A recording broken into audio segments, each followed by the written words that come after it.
Hello everybody. तो आज हम बात करेंगे कि जो जापान ऑलरेडी 12 कंट्री, बट उसके बावजूद जो जापानीज करेंसी है वो इंडिया की करेंसी के कंपैरिजन में वीक है। जैसे आपको पता होगा कि यहाँ पर दिख रहा है ग्राफ के अंदर, ये मंथली ग्राफ है, इसमें दिखाया गया है उसकी वैल्यूएशंस। तो एक Japanese yen equals to the 0.69 Indian rupee. यहाँ पर आप देख सकते हैं, इससे ये पता चल रहा है हमें कि जो जापानीज येन है, जिसे हम जापानीज येन बोल रहे हैं, वो जापान के अंदर प्रोनाउंस किया जाता है एन से। हम येन बोलते हैं और वो एन बोलते हैं। तो हमें अब क्या दिखेगा, हमें तो इस बात से ये पता चलेगा कि इंडियन जो इकोनॉमी है वो हमारी जापानीज इकोनॉमी से कहीं बेहतर है। बट क्या ऐसा है? Is it true? तो मैं बात करूंगा बिल्कुल भी नहीं। यहाँ पे भी आपको दिखाया जो 10,000 जापानीज येन वैल्यू है, वो अगर मैं यूएस डॉलर के कंपेरेटिव बोलूं तो 10,000 Japanese yen value 93 US dollar, और 10,000 इक्वल्स होंगे हमारे इंडियन रुपीस के 7,000। पाकिस्तान, बांग्लादेश, नेपाल, ये चीज बताई गई है। तो क्या रियली में जो जापान है वो वीक है? तो आज हम इस पे बात करेंगे। तो सबसे पहली चीज अगर मैं यहाँ पर बात करूं कि जो इंडिया है उसकी जो पर कैपिटा जीडीपी है, पर पर्सन जीडीपी है, वो है $5,340, और जापान की है $37,790। जी हाँ, हमें यहाँ पर क्या देखने को मिल रहा है, ऑलरेडी हमें जीडीपी से ही पता लग रहा है कि जो भारत है वो पर कैपिटा जीडीपी के मामले में जापान से कहीं पिछड़ा है। उनकी 7 टाइम्स, लगभग अप्रोक्सीमेट 7 टाइम्स ज्यादा हमसे जीडीपी है, पर कैपिटा है जीडीपी। तो हम बात करेंगे कि ये कैसे, जब उनकी करेंसी हमसे इतनी वीक है अकॉर्डिंग टू दिस ग्राफ, तो कैसे वो कंट्री हमसे इतनी ज्यादा डेवलप है। तो मैं बात करूं, यहां पर एक इकोनॉमिक्स टर्म आती है जिसे हम बोलते हैं आर्टिफिशियल डीवैल्यूएशंस। मतलब जो वैल्यूएशन है वो आर्टिफिशियल तरीके से, कृत्रिम रूप से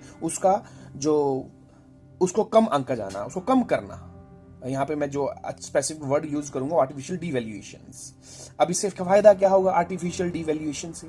इसका जो सबसे बड़ा बेनिफिट हमें देखने को मिलता है वो ये देखने को मिलता है कि जो एक्सपोर्ट है वो चीप हो जाएगा और जो इंपोर्ट है वो महंगा हो जाएगा। अब आप समझेंगे ये कैसे, इसको मैं और इजी लैंग्वेज में बताता हूँ। अगर मान लीजिए हमारी करेंसी किसी दूसरे कंट्री के कंपैरेटिवली में वीक है, तो इससे क्या होगा, दूसरी कंट्रियां हमसे ज्यादा सर्विसेज एंड गुड्स परचेज करेंगी। इससे क्या होगा, अगर अब वो तो यहाँ से क्या कर रही हैं, वो इंपोर्ट कर रही हैं, लेकिन वो जापान से क्या जा रहा है, वो एक्सपोर्ट होके जाएगा। तो इट्स मींस एक्सपोर्ट जो है वो जापान को चीप पड़ेगा, लेकिन वो कोई चीज इंपोर्ट करते हैं तो वो उनको क्या पड़ेगा, वो उनको एक्सपेंसिव पड़ेगा। क्यों? क्योंकि हम ज्यादातर जो सामान देंगे उससे करेंसी आएगी, लेकिन इंपोर्ट करेंगे तो दूसरी जो कंट्रियां हैं उनका तो पैसा हमसे ज्यादा हुआ, तो इससे क्या होगा, इंपोर्ट कम होगा। दैट्स वाई इसमें हमें क्या चीज देखने को मिलेगी, इसमें हमें ट्रेड सरप्लस देखने को मिलेगा और ट्रेड डेफिसिट देखने को मिलेगा। अगर कोई कंट्री एक्सपोर्ट ज्यादा करती है क्योंकि वहां के अकॉर्डिंग ये चीप होगा, तो वहां के अकॉर्डिंग हम इसे बोल सकते हैं ट्रेड सरप्लस। लेकिन इंपोर्ट अगर हम ज्यादा करें तो इसे बोलेंगे ट्रेड डेफिसिट। जैसे मैं इंडिया की अगर मैं बात करूं यहां पर, तो आपको पता होगा ऑलरेडी कि इंडिया की जो इंडिया का पैसा है वो 2 चीजों के ऊपर चला जाता है। पहली चीज जो इस पे जाती है, आपको पता होगा, गोल्ड। पूरे वर्ल्ड में सबसे ज्यादा गोल्ड को इंडिया परचेज करता है, और पेट्रोलियम एंड पेट्रोलियम प्रोडक्ट्स, ये जो जितनी दोनों ही चीजें हैं यह इंडिया में होती ही नहीं, इन्हें आउट ऑफ इंडिया मतलब फॉरेन कंट्रियों से इंडिया में हम इंपोर्ट करते हैं। तो इससे हमारा काफी पैसा जो है वो दूसरे देशों में चला जाता है, तो हम हमेशा ट्रेड डेफिसिट में रहते हैं। लेकिन जापान के साथ ये चीज उल्टी पड़ेगी, क्योंकि उनकी जो डीवैल्यूएशन उन्होंने कर रखी है अपनी करेंसी की, वो चीप कर रखी है, वो सस्ती कर रखी है। जिससे क्या होगा, वो ज्यादातर जो येन में जो भी चीजें वो खरीद रहे हैं उनको पैसा क्या देना पड़ रहा है, अपनी सर्विस एंड गुड्स ज्यादा वो एक्सपोर्ट कर रहे हैं, लेकिन इंपोर्ट वो चीज कम कर रहे हैं। इसको अगर मैं सीधी लैंग्वेज में बताऊं तो हमें सबसे पहले ये चीज समझना होगा कि जो भी मनी या करेंसी है उसको डीवैल्यूएशन कैसे होता है उसका। तो यहां पर हम सीधा फार्मूला यूज करते हैं डिमांड एंड सप्लाई का। इसके अंदर भाइयों हमें एक चीज देखने को मिलती है कि हम यहां पर सप्लाई को सबसे ज्यादा बढ़ा देते हैं और डिमांड को कम कर देते हैं। इसका सबसे बड़ा बेनिफिट हमें क्या देखने को मिलेगा कि सप्लाई तो बहुत ज्यादा इंक्रीज हो गई लेकिन डिमांड कम हो गई है। तो यही सबसे बड़ी खास बात होगी जिससे करेंसी का हमें वैल्यूएशन देखने को मिलेगा। इट्स मीन जो हम सबसे ज्यादा एक्सपोर्ट कर रहे हैं तो करेंसी हमारे पास ही सबसे ज्यादा है, और वो उस कंट्री के लोग आपको पुअर नजर नहीं आएंगे, ठीक जैसे कि हमको जापान में देखने को मिलता है। अब यहां पर मैं आपको और समझाता हूं, इसको और डिटेल में समझाता हूं मैं इसको, कि किस तरीके से जापानीज जो येन है उन्होंने पूरे वर्ल्ड पे धीरे धीरे स्ट्रॉन्ग पॉइंट बनाया, इसको अपनी करेंसी को स्ट्रॉन्ग किया। इसके दो पार्ट में हम पढ़ेंगे। सबसे पहले फर्स्टली ट्रांजैक्शन रेट्स। यह ट्रांजैक्शन रेट क्या है, जैसे मैं बताता हूं कि $1 is equal to 65 Indian rupees. इसका मतलब क्या है कि $1 यूएसए में जो सामान और सेवा मतलब गुड्स एंड सर्विसेज जो अगर हम खरीदते हैं वही इंडिया में हम 65 इंडियन रुपीस में हम खरीद सकते हैं। तो क्या ये सही है? जो वैल्यू यूएसए में $1 की है वो इंडिया में $1 की उतनी वैल्यू है, क्या ये सही है? जी नहीं, दिस इज टोटली रॉन्ग। अब सच्चाई क्या है इसकी? सच्चाई ये है कि $1 भारत में 65 इंडियन रुपीस में हम एक जैसा सामान खरीद सकते हैं। या यूएसए में क्या हम 65 रुपीस का उतना खरीद सकते हैं जितना $1 में आ रहा है? इसको आसानी से हम अगर समझाएं तो यूएसए में ये मैटर करेगा किस चीज पर यूएसए में प्रचलित मूल्य क्या है, क्या ये निर्भर वहां पर जो करेंसी है वो किस चीज पे डिपेंड है। ट्रांजैक्शन रेट को हम करेंसी के मूल्य में के रूप में नहीं लिया जाना चाहिए। मतलब जो ट्रांजैक्शन रेट चल रहा है 0.69 जापानीज येन चल रहा है, हमारा इंडिया का डॉलर के कंपैरेटिवली 68 to 70 रुपीस चल रहा है, तो ट्रांजैक्शन रेट को हम करेंसी के प्राइस के रूप में नहीं लिया जाना चाहिए। इसको अदर वे में मैं अदर मॉडल में भी बताऊं तो BBB जिसे हम बोलते हैं परचेजिंग पावर पैरिटी, उसके अंदर भी समझ सकते हैं, लेकिन मैं इसको और इजी लैंग्वेज में समझाता हूं। सपोज भगवान न करे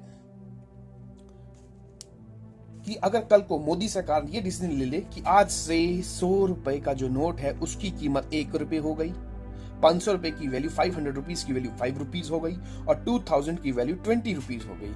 इट्स मींस इकोनॉमी रातों रात बदल गई? नहीं, इकोनॉमी हमारी वैसी ही रहेगी जैसी है। यहाँ पर चेंजेस क्या नजर आया? यहाँ पर ट्रांजैक्शन रेट में हमें बदलाव नजर आया। अब इन 1 इंडियन रुपीज जो है $1.5 के इक्वल हो जाएगा इस तरीके से। तो दैट्स वाई जो ट्रांजैक्शन रेट है वो कभी मायने ही नहीं रखता। तो सेकंड अगर मैं बात बोलूं, यहां पर हम कैसे तय करते हैं कि कौन बेहतर है? मेरे लिए अगर मैं बात करूं, इसे देखने का सबसे अच्छा तरीका यह देखना है कि किसी देश में जो पर व्यक्ति औसत आय है वो अर्जित करने वाला कोई भी व्यक्ति जो भी इसको अर्जित कर रहा है उस देश के किसी एक शहर में वो कर क्या सकता है। मतलब वो जितना भी पैसा कमा रहा है उस सिटी के अंदर वो कितनी अच्छी स्टैंडर्ड ऑफ लिविंग, वो कितना अच्छे तरीके से अपने जीवन स्तर को सुधार सकता है। यही हमारे लिए एक सभ्य तरीका है किस चीज को जानने का, करेंसी को जानने का, जिसे हम जीवन स्तर या मतलब स्टैंडर्ड ऑफ लिविंग कहते हैं। तो ये चीजें हैं बच्चों, इस चीज पे मैटर करता है कि एक आदमी उस देश में कितनी चीजों का योगदान कर सकता है, कितनी चीजें का वो फायदा उठा सकता है, अपनी लाइफ को किस तरीके से वो बहुत ज्यादा स्टैंडर्ड ऑफ लिविंग बना सकता है, जिसे हम बोलेंगे। अब आप बोलोगे सर ये ऐसा कैसे? जैसे मैं आपको बताता हूँ, जिम्बाब्वे में आपको कुछ टाइम पहले आज भी 1-1 करोड़ का 10-10 लाख रुपए का नोट मिलेगा, लेकिन उसकी यूएसए में वैल्यू कितनी है? उसकी यूएसए में वैल्यू हद मार के $2 से $3 के आसपास। आप सोच लो 10 करोड़ के नोट की वैल्यू किस चीज के बराबर? $2 से $3 के बराबर। इसका मतलब क्या? इसका सीधा सीधा संबंध हमारा ये है कि जो भी उनकी जो करेंसी है वो बहुत ज्यादा क्या हो चुकी है? वीक पड़ चुकी है। इसको हम मुद्रास्फीति भी बोलेंगे, सबसे बड़ी चीज। ठीक है, ये अलग चीज है, ये ज्यादा इकोनॉमी की हम टर्म में चले जाएंगे। सिर्फ इतनी सी बात तो किस तरीके से हम पता कर सकते हैं वहां की जीडीपी ग्रोथ रेट से। जो जापान है वहां की जो पर पर्सन जीडीपी ग्रोथ रेट है वो $37,790 है, लेकिन इंडिया की पर पर्सन जीडीपी कितनी है? $5,340। और मैंने आपको इसके अंदर एक्सपोर्ट इंपोर्ट की चीज भी बताई, किस तरीके से कोई कंट्री एक्सपोर्ट इंपोर्ट को अपने अंडर कंट्रोल करके करेंसी को डीवैल्यूएट करके भी किस तरीके से वो प्रॉफिट में रह सकती है। जैसे इसके अंदर हमें सबसे बेस्ट एग्जांपल जापान की करेंसी का देखने को मिलता है। तो इस तरीके से ये चीजें हमें यहाँ पर देखने को मिलती हैं। अब मैं आपको कुछ फैक्ट बता देता हूँ जापानीज येन के ऊपर। तो यहाँ पर जापानीज जो येन है उसका साइन है ये वाई, जैसे हम येन बोलते हैं, लेकिन जापान के अंदर येन को एन बोला जाता है, जैसे इंडियन रुपी को यहाँ पर रुपया या रुपी बोला जाता है। और ये इंडियन रुपी का साइन है, आपको पता ही होगा। और जो वहां पर 5 येन कॉइन्स है वो देख सकते हो आप, जापान में ये 5 येन कॉइन्स है। और वहां पर मिनिमम 1 रुपीज कॉइन है। और यहाँ पर 500 100 येन और ये 50 येन कॉइन, ये जापानीज कॉइन्स हैं जो आप देख सकते हो किस तरीके से वहां पर करेंसी है।